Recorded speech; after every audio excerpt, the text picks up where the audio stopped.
Boxing King Media in association with Boxer. A rare interview here. Somebody I watched about 6 years ago, causing chaos on the cameras and exciting fans with your charisma and your personality, and then you disappeared, Mr. Avtandil.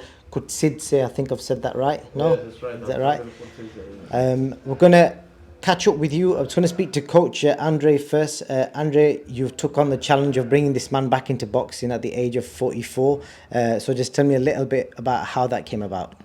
Well, unfortunately, we lost Avtandil for a few years, but he's always been family. He'll always be family, and he said he wanted to come back to the sport of boxing and wreak some havoc upon his opponents, and that's the nature of his boxing.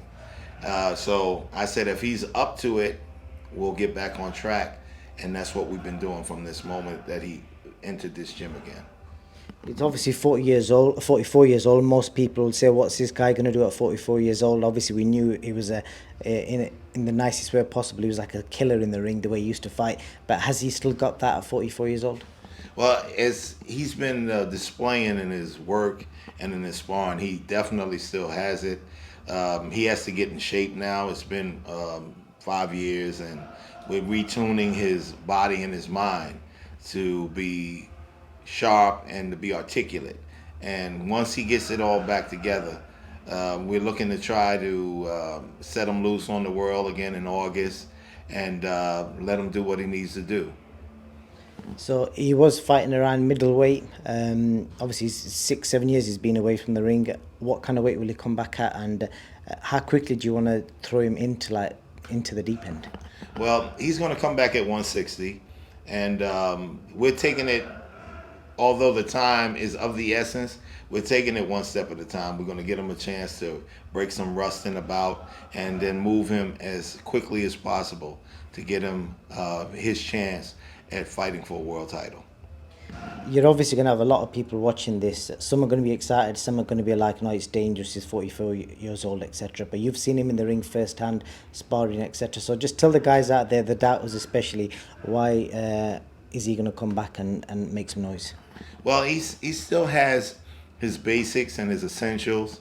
As long as there are no health issues, I don't see any problem with him actually trying to resume and burn up the waves again, get started and excite the crowds. He's a very exciting, all-action athlete, and he still has that. All we're doing now is just fine-tuning and trying to get him to be where he was before. You've worked with some exciting fighters, some like fighters who are going to go down as greats in the future already. So where does that working with people like Danny JACOBS, etc., mix with working with somebody like this guy who's almost like a project, as in with what he's done and coming back and bringing him back? Does that excite you in a different way? Well, it does, because he wants to so bad. And he and Danny sparred not too long ago, and it was fun. They worked, and it wasn't any extra semantics. They were just working, but it was enjoyable to see them in that ring and doing what they do. And once again, Suicide was in there doing his thing. He was working and moving and shooting, and I think when it all comes back together, people are going to be excited about what he brings to the table. Great stuff. I generally look forward to seeing what you do with the man himself. And just a quick word on Danny. What is the latest? Because obviously he's not fought since his controversial loss, which a lot of people feel he should have won, etc. Is he still going to come back? And if he does, what's the plan? Yes, Danny's definitely going to be returning. We don't know the direction yet, but it will be a good one. Our team is strong. We have Danny, of course. We have Anthony Irons, one of the co-trainers.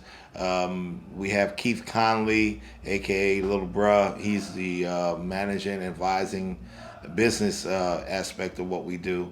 And then, of course, there's me. Good stuff. And what kind of opponents are you looking at? Because I'm guessing Danny just wants to get back at the top. Yeah, no fiddle faddle, no easy touches. Want to get in there and get it working.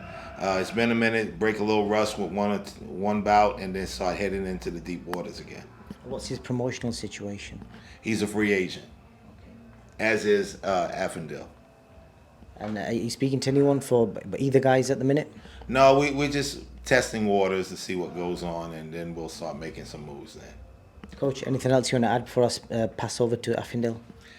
It's his time. He had some shortcomings and some bad directions, but as I always say, I don't judge a book by the cover. I judge by the internals, and inside he has a wonderful heart and a wonderful spirit, and I want to give him the chance to get back to where he was before and make a good run at it.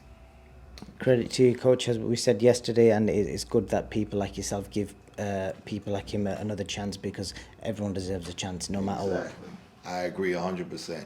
Nobody is an island, and the only thing that would bring me to the point where I figured, you need to have your head chopped off is guys or women who hurt children.